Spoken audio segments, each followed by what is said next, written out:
Monsieur le chancelier, je vous présente le professeur Stephen Toope. Sa feuille de route est très longue. Diplômé de Harvard, de McGill et de Cambridge, rédacteur en chef du 28e volume de la Revue de droit de McGill, ancien clerc du juge en chef de la Cour suprême du Canada, professeur de droit et ensuite doyen de cette faculté, président fondateur de la Fondation Pierre Elliott Trudeau, président de l'University of British Columbia, directeur de la Munk School of Global Affairs à l'University of Toronto, vice-chancelier de Cambridge University dès cet automne. Il sera par ailleurs la première personne n'ayant pas la citoyenneté britannique à assumer ces fonctions. D'ailleurs, il occupera ce poste pendant les négociations du Brexit, un moment crucial pour cette université de renommée. Tout au long de son parcours, Stephen Toope s'est consacré au service du public à l'extérieur du cadre de ses fonctions ordinaires. Il a notamment agi à titre d'enquêteur pour les commissions d'enquête relativement à Maher Arar en 2005. Malgré ses charges administratives, Stephen Toope a poursuivi une brillante carrière de chercheur.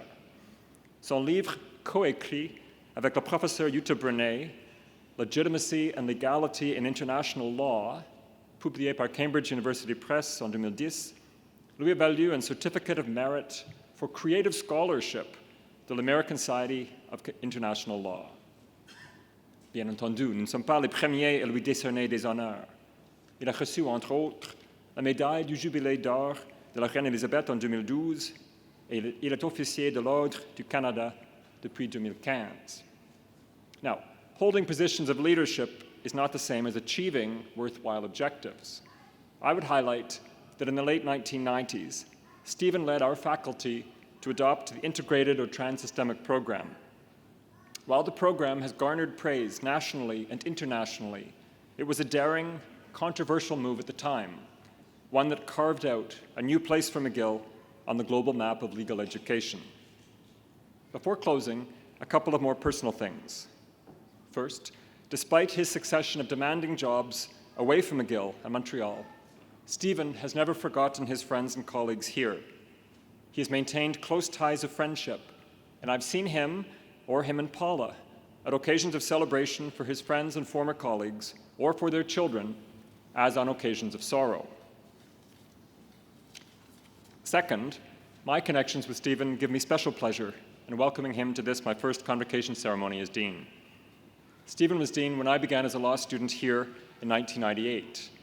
He greeted my parents at my graduation in 2002, and he welcomed me into the community of the Trudeau Foundation when I received a doctoral scholarship. I've sought and gratefully taken his wise, generous advice on many occasions, as editor-in-chief of the McGill Law Journal, as assistant professor, and more recently as dean. Mr. Chancellor, I present to you Stephen Toope so that you may confer on him a doctorate of laws honoris causa.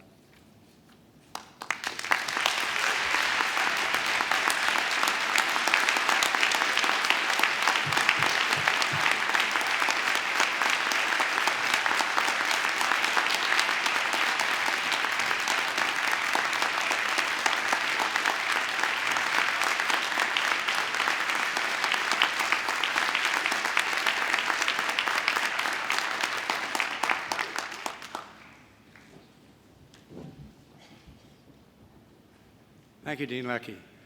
I now invite Dr. Stephen Toope to deliver the convocation address. Dr. Toope.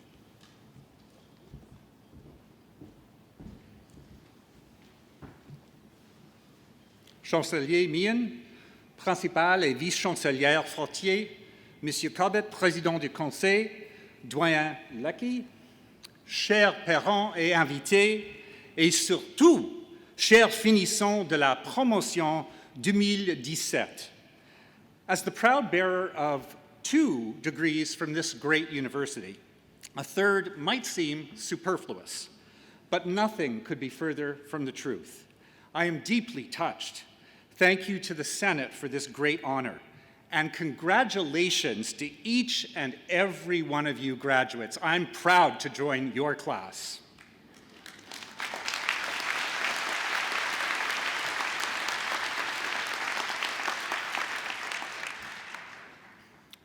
La faculté de droit de l'Université McGill a changé le cours de ma vie. Dès mon arrivée en 1979, oui, c'était il y a longtemps, je savais que je voulais devenir une diplomate. Mais durant ce parcours d'études en droit international avec Ivan Vlasic, exigeant et brillant professeur, le concours de plaidoirie Jessup et la revue de droit de McGill, et après avoir tant appris d'enseignants qui plus tard sont devenus des amis, comme Patrick Glenn et Rod MacDonald, une carrière en enseignant de droit international s'est avérée une meilleure option. I discovered, or at least reaffirmed, that whatever we do, it results from the influences of many people. Not only are we not self-made, we are, if lucky, dependent. Dependent upon people we admire and love. Let me pause here to say that I could not have achieved any of the things listed in that overly generous citation without the supportive launching that my parents gave me, that my parents-in-law have continued to provide even in adulthood, and especially without the incredible help and engagement of my funny, kind, and oh so patient wife, Paula. Thank you.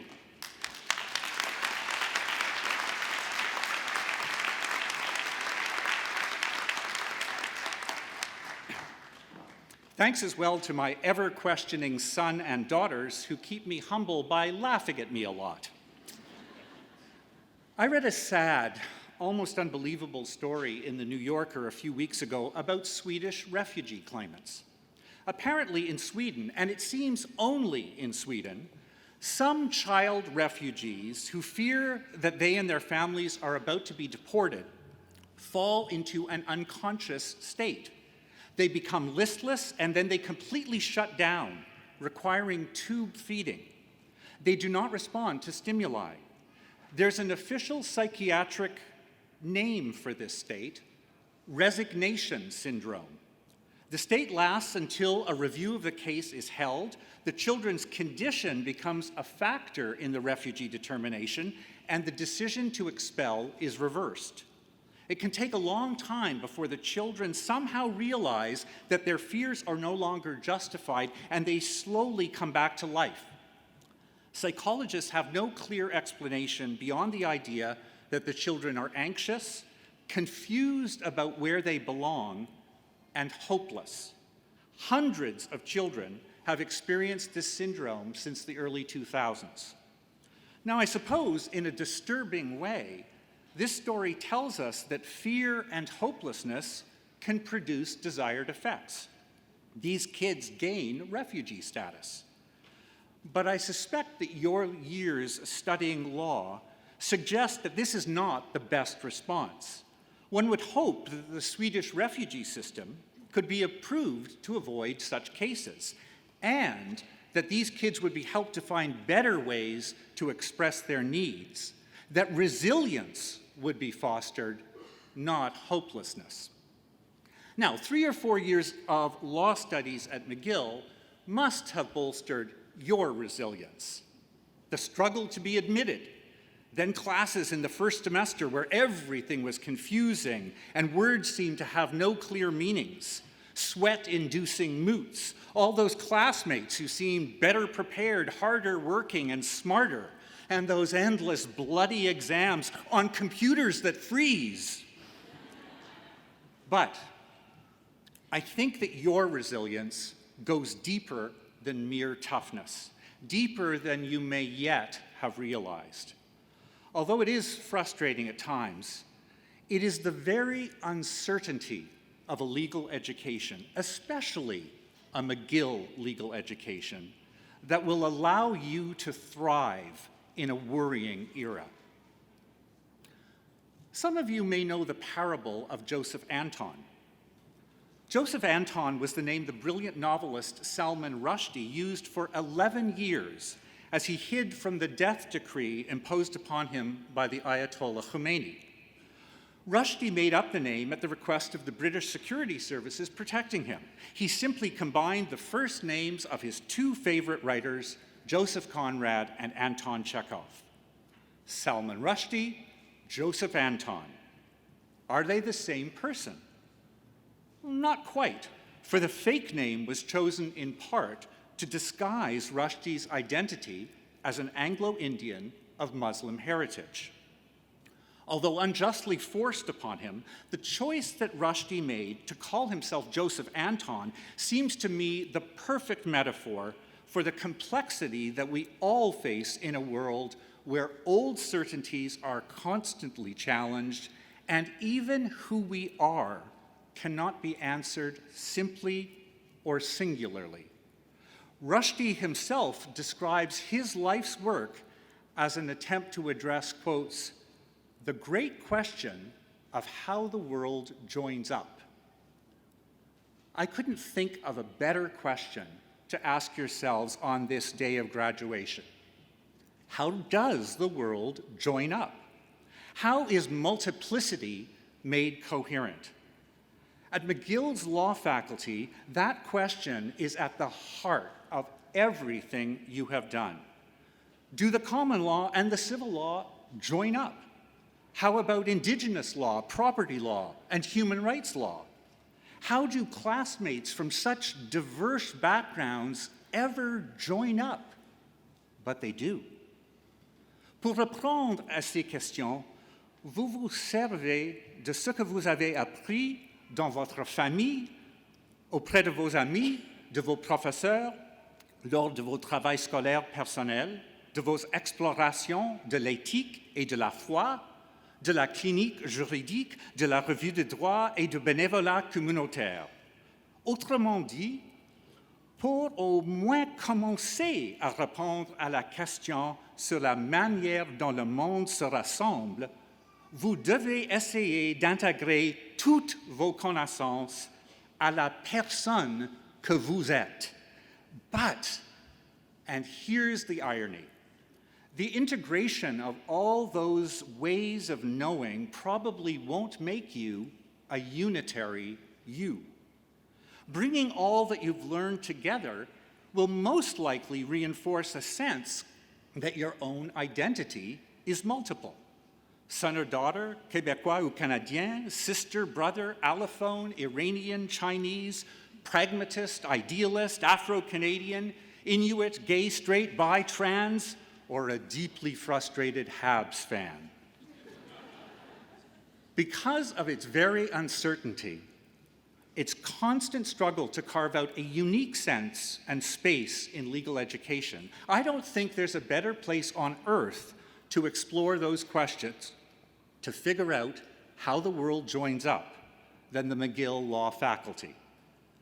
I hope that as you contemplate your experience here on this exciting day, that you've been able to work through all those multiple ways of knowing and being, not to find singularity, but to embrace complexity, even within yourself. I hope that you've learned that you're most able to know when most open to doubt. Consider the admonition of Amit Mujumdar, a young American novelist and poet. This poem is called To the Hyphenated Poets. Richer than mother's milk is half and half. Friends of two minds, redouble your craft. Oneness, pure chimera. Splendor is spliced. Make your halves into something twice your size, your tongue a hyphen joining nation to nation. Recombine, become a thing of your own creation. A many-minded mongrel, the line's renewal, self-made and twofold, soul and dual. I trust that none of you will ever have to live like those refugee kids in Sweden or like Joseph Anton. But as a graduate of this most multiple of law faculties, I hope that all of you will revel in the challenge to figure out how the world joins up. Delight in your own complexity and that of our world.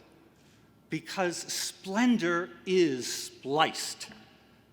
Merci et bonne chance.